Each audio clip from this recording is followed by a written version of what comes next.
महावीर नाम तो सबने सुना है, प्राचीन भारत के एक महान नायक। लेकिन हम असल में उनके बारे में जानते कितना है?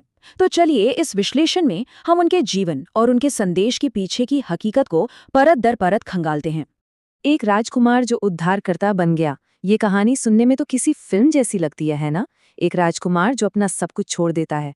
पर महावीर के मामले में ये सिर्फ एक कहानी नहीं थी, ये एक आध्यात्मिक क्रांति की शुरुआत थी। तो सबसे पहले हम उस कहानी को देखते हैं जो हम सबने सुनी है, महावीर के जीवन की वो पारंपरिक गाथा जो सदियों से लाखों करोड़ों लोगों को प्रेरणा देती आई है। जरा सोचकर देखिए, उम्र है 30 साल, एक राजकुमार जो अपने महल, अपने शाही क्षत्रिय नायवंश का सारा ऐशो आराम सब कुछ पीछे छोड़ देता है। और फिर 12.5 साल वो गहन ध्यान और कठोर तपस्या में डूब जाता है। और इसका नतीजा उसे हासिल होता है केवल ज्ञान, यानी सर्वज्ञता, ब्रह्मांड का पूरा सच। ये कहानी सुनने में तो बहुत अच्छी लगती है, पर सवाल ये उठता है कि इसमें इतिहास कितना है और आस्था कितनी। और बस यहीं से मामला एकदम दिलचस्प हो जाता है। अब हम कहानी से निकलकर इतिहास की गलियों में दाखिल हो रहे हैं। तो अब एक इतिहासकार की नज़र से देखते हैं। देखिए, ज़्यादातर हिस्टोरियंस ये तो मानते हैं कि महावीर एक ऐतिहासिक व्यक्ति थे, वो सच में थे। लेकिन जैसे ही हम उनके जीवन की बारीक डिटेल्स में जाते हैं ना, तो बहस शुरू हो जाती है। सबसे बड़ा सवाल यही है कि श्रद्धा और भक्ति से लिखी गई जीवनी में से हम असल तथ्यों को कैसे अलग करें।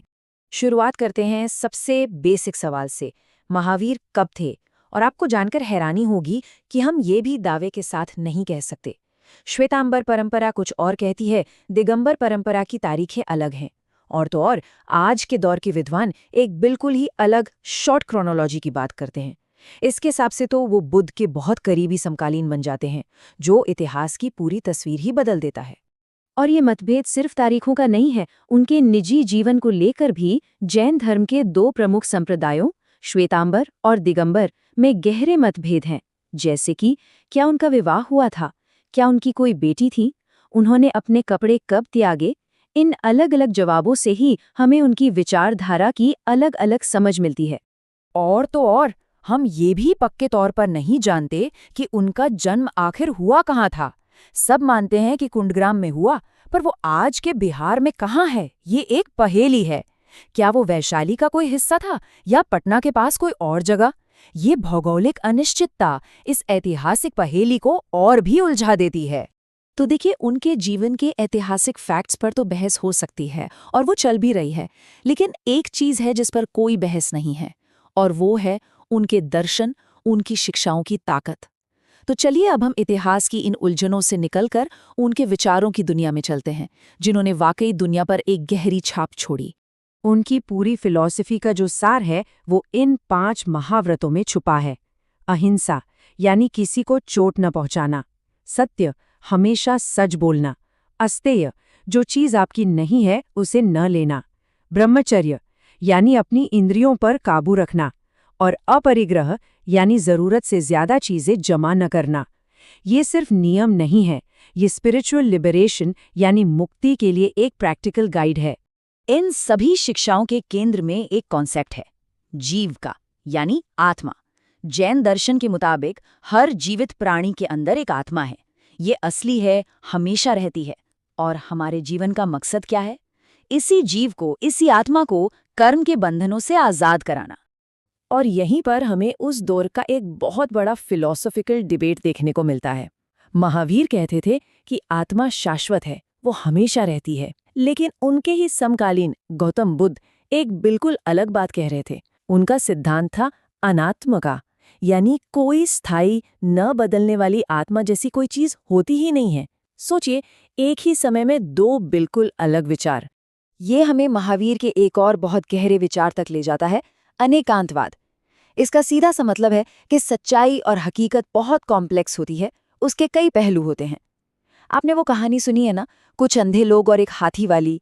कोई सूंड को पकड़कर उसे सांप बताता है, कोई पैर को पकड़कर खंबा। सब अपनी अपनी जगह सही है, पर पूरी सच्चाई किसी को नहीं पता। बस यही अनेकांतवाद है। तो ये तो थे उनके विचार। अब सवाल ये है कि उनके जाने के बाद उनकी इस विरासत का क्या हुआ? उनके संदेश ने जैन धर्म को कैसे आकार दिया? उनकी विरासत में एक बहुत बड़ा और संवेदनशील विभाजन महिलाओं के मोक्ष को लेकर है। सवाल ये था कि क्या एक स्त्री मुक्ति पा सकती है? श्वेतांबर परंपरा का मानना है बिल्कुल हाँ, लेकिन दिगंबर परंपरा कहती है नहीं, एक स्त्री को मोक्ष पाने के लिए पहले पुरुष के रूप में जन्म लेना होगा। एक ही गुरु की शिक्षा और व्याख्याएं कितनी अलग। ये एक ऐसी बहस है जो आज भी मायने रखती है। 11, बस 11, ये संख्या थी महावीर के सबसे करीबी मुख्य शिष्यों की, जिन्हें गणधर कहा जाता है। जरा सोचिए, इन्हीं 11 लोगों के कंधों पर एक पूरे धर्म की नींव, उनकी सारी शिक्षाओं को बचाने और उन्हें मौखिक रूप से आगे की पीढ़ियों तक पहुंचाने की कितनी बड़ी जिम्मेदारी थी। लेकिन अगर हम उनकी सबसे स्थायी विरासत की बात करें, जो जैन धर्म से भी आगे निकल गई, तो वो है अहिंसा, पूर्ण अहिंसा। इस एक विचार ने न सिर्फ भारतीय संस्कृति को गहराई से प्रभावित किया, बल्कि महात्मा गांधी जैसे नेताओं के लिए ये सबसे बड़ा हथियार बना।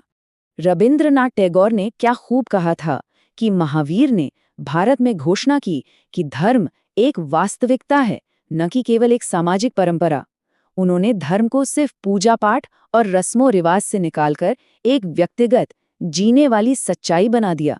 तो आखिर में हम एक बड़े सवाल पर आके रुकते हैं। महावीर जैसे महान व्यक्तित्व के लिए क्या ये ज्यादा मायने रखता है कि उनकी जन्मतिथि क्या थी या उनका जन्म कहाँ हुआ था, या फिर ज्यादा मायने रखते हैं उनके वो विचार जिनकी शक्ति आज भी हजारों साल बाद लाखों लोगों को रास्ता दिखा रही है? सवाल यह है कि किसी व्यक्ति का इतिहास कहाँ खत्म होता है और उसके विचारों की विरासत कहाँ से शुरू होती है।